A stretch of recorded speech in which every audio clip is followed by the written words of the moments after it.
प्रेमभरे नमस्कार का म्हणजे तुम्ही सगळेच प्रेमळ आहात असं वाटतं. आणि हा प्रेमळ स्वभाव आहे त्याचा तुम्ही स्वतःसाठी तरी चांगले राहा, छान राहा. कोणीही तुम्हाला कितीही काहीही बोलत तरी डल होऊ नका. मुख्य गोष्ट चुका होतात आणि आपण असं मनावर घेऊ नका, पण नेक्स्ट टाइम ती होणार नाही.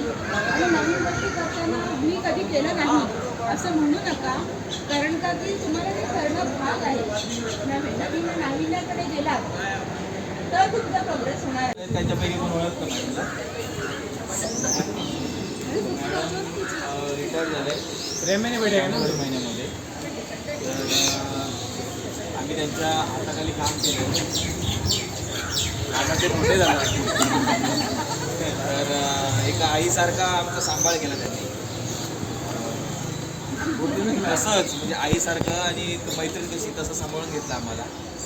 तर मॅडम रिटायर झाले, तर त्यांचं आमच्यावरचं प्रेम म्हणून त्यांनी आपल्याला आज इथे बोलवलं आहे. एक छोटीशी पार्टी ते आपल्याला देतात. मॅडमबद्दल कोणाला काही बोलायचं असेल तर 2 शब्द बोलू शकता. ज्यांनी मॅडमसोबत काम केलं आहे बोलू शकता ते. बोला रे बोले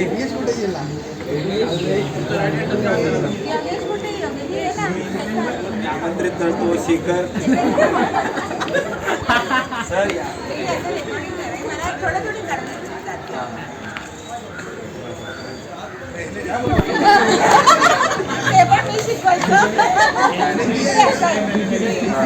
आमचे मॅडम खूप चांगले मस्ती करतात आणि नाटक पण सुद्धा चांगले करतात. मॅडम पुढच्या चांगली मस्ती करावा आणि आम्हाला दिसू नका. अरे तर आमचं पण आणि नंतर काहीतरी खायला मस्ती ए निला डन झालं झालं. Okay okay. अजून कोण पवन नाही मी कॅमेरा असंच बोल बोल काय ते कसं वाटतं. क्लोजअप लगा क्लोजअप. 3 वर्ष झाले 4 वर्ष झाले मी ह्यांना ओळखते. पहिले याच्या ऑफिसमध्ये 2 दिवस काम केलं यांच्यासोबत, चांगलं वाटलं. खूप छान वाटलं गेलं ना तुमच्यासोबत मग काम. आणि कोण बोलतंय आणि मैत्रिणीसारखे आहेत एकदम सांभाळून घेतात प्रत्येक गोष्टीमध्ये. आणि आता सोनम बोले. सोनम आहे ना. मैंने इनके साथ में काम नहीं किया है, लेकिन मुझे ये एज अ पेशेंट करके ENT में बहुत बार आई, तो मुझे रियलाइज़ हुआ है कि बहुत स्वीट है सरिता मैडम. और मैं यही चाहूँगी कि हमेशा आप टच में रहें हमारे साथ में, बट एज अ पेशेंट बन के नहीं आए, एज अ पर्सन. गुड. अजून कोण शनी अमोल. आणि सरिता मॅमसोबत खूप चांगलं म्हणजे कम्युनिकेशन खूप त्यांच्यामुळे सुधारलं माझं.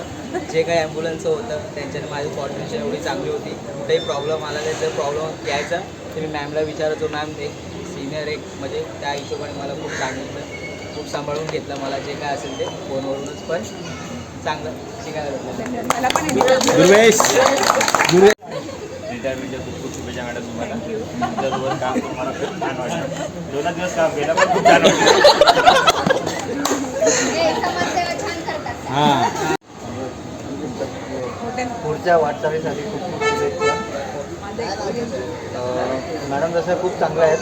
मॅडमने आम्हाला खूप सांभाळून घेतलं. मी 3 वर्षाला इथे काम करत आहे. तर मॅडम खूप चांगल्या आहेत.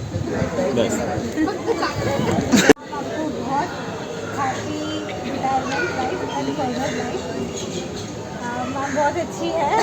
मैंने काम तो नहीं किया मैम के साथ, बट हाँ हर चीज़ में वो आई है, हमेशा आगे आई है. तकलीफ नहीं भी कंपटीशन रहा तो हर चीज़ में आई है.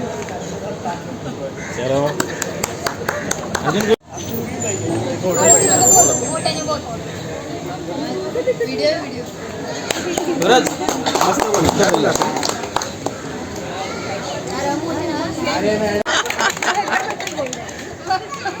मॅडम खूप छान आहेत. मी जेव्हा पण फर्स्ट व्हिडिओ टाकतो तेव्हा मॅडम स्वतःच्या याच्यावर टाकतात, त्याच्यामुळे खूप छान शेअर आणि सबस्क्राईब करतात. त्याच्यावर मी खूप थँक्यू आहे त्यांना. आणि खूप चांगले काही करायचं असेल तर त्यांना सांगितलं ते हे करतात, लोकांना सांगतात आणि प्रोत्साहन करतात. एखादी गोष्ट सांगितलं मॅडम मला हे करायचं आहे, मॅडम स्वतःहून पाठीशी उभे राहतात की पवन तू कर, मी तुला सपोर्ट करते. हे खूप चांगलं आहे आणि यांच्याकडून खूप शिकण्यासारखं आहे. देणाऱ्याने देत राहावे, घेणाऱ्याने घेत राहावे, त्या पद्धतीने तसंच बघायचं खूप छान आहे. मॅडमला 50% द्यायचा आता.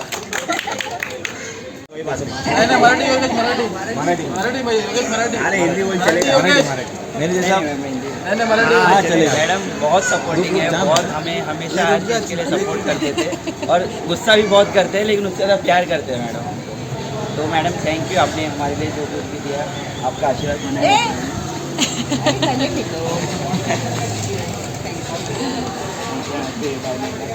कभी भी आपको कुछ भी जरूरत हो तो हमेशा याद रखना, हॉस्पिटल में कभी भी कुछ भी उपलब्ध रहो। हॉस्पिटल के बाहर भी मिलना है।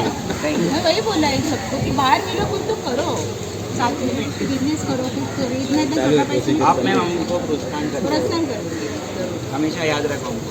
हाँ मेरे को कुछ आएगा तो मैं तुरंत भेजती हूँ ना, इधर वैकेंसी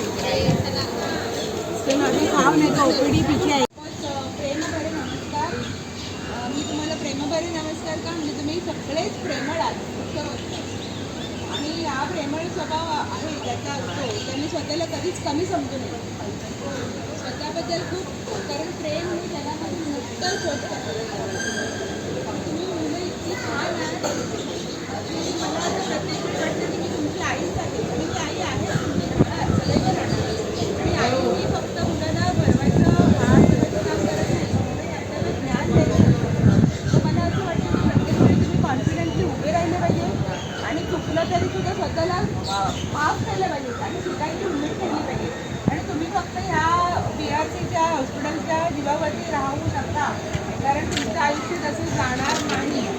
तुम्ही नोकरी शोधत राहा, चांगल्या नोकऱ्या शोधा आणि जर नोकऱ्या मिळत नसेल तर कुठेतरी पार्ट टाईम जॉब करा, बिझनेस करा, ऑनलाईन बिझनेस फालतू काय काय टाकून लोक विकतात, त्याचं स्किल डेव्हलप करा, कुणाकडे तरी जाऊन शिका। माझ्याकडे कुणाची व्यक्ती आली किंवा संस्था आली की मी तुम्हाला जरूर कळवी, मी कुणाला तरी मोबाईलवरती ते टाकेन आणि मग तुमच्या ग्रुपमध्ये टाकून तुम्ही ते शिका, स्वतःला डेव्हलप करा।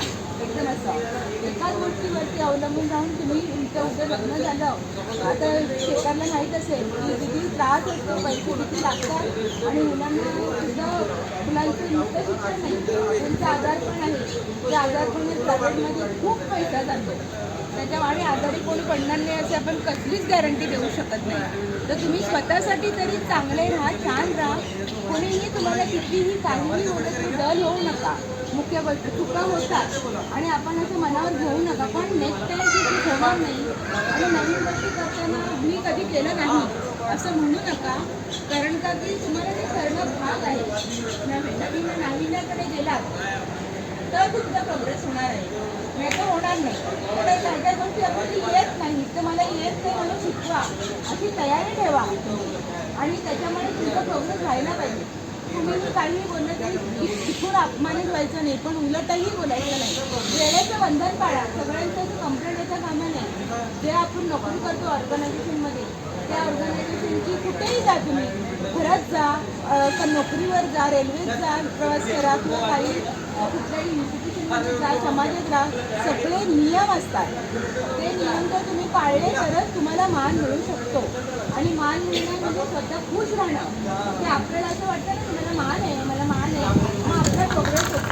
आणि दुसरी महत्त्वाची गोष्ट मला अशी सांगायची की तुम्ही ग्रुपमध्ये राहा, ग्रुपमध्ये राहा। मानवाला, प्रत्येक मानवाला, मानव हा कळपात राहणारा प्राणी आहे, असं नसतं की मी एकटं करीन, एकटं राहीन, प्रत्येकाला एकमेकांची गरज असते। त्याच्यामुळे तुम्ही एकमेकांची गरज व्हा आणि त्यांच्या मदत करा, एकमेकांना सपोर्ट करा, पण एकांतात राहा। जेवढं तुम्ही एकांतात राहाल तेवढा तुमचा प्रोग्रेस होईल, तुमची क्रिएटिव्हिटी होईल एकांतात राहिल्यामुळे। एकमेकांवरती अवलंबून राहायचं नाही आणि राहिलं तर त्याच्यामुळे आपण मागे फेकले जातो। कारण मला जे येतं कदाचित मी हिच्यापेक्षा थोडीशी वर असेल, पण मी हिच्या संपर्कात एकांतात गेल्यामुळे मी डाऊन होऊ शकते हिच्या बरोबरीने यायला। तर असं करायला पाहिजे की एकांतात राहून स्वतःची शक्ती वाढवा आणि जो कमी असेल, मला असं वाटतं की हा कमी त्याला खेचा आणा बरोबर, अशी तुमची आणि तुमची ही सगळ्यांची ताकद आणि तुमचं प्रेम, तुमचं मित्रमैत्रिणींचं प्रेम हे तुफान आहे, मी कुठेही पाहिलं नाही असं। त्याच्यामुळे तुम्ही चांगले एकत्र असं युनाईट राहा, भलेही ते नोकरी नसली तरी तुम्ही गेलात वेगवेगळ्या ठिकाणी तुमच्या प्रोग्रेससाठी गेलात तरी एकत्र राहा, तर असं प्रेम परत मिळणार नाही। आणि जगामध्ये पुष्कळ सत्संग वाढले, संत वाढले की कारण काय आहे की जगामध्ये प्रेम ही गोष्ट कमी झाली आहे। त्याच्यामुळे प्रत्येक पंथ जो असतो तो सगळं शिकवत असतो, संघ शिकवत असतो की प्रेम करा, एकमेकांवरती प्रेम करा. तर मला एवढंच म्हणायचं आहे की सगळ्यांनी चांगलं राहा, हेल्दी राहा, कोणाला उलट बोलू नका आणि स्वतः डल होऊ नका. चुकलं तरी हा चुकलं, नमस्कार, सॉरी बोला, पण आतून स्वतःला दोष देऊ नका.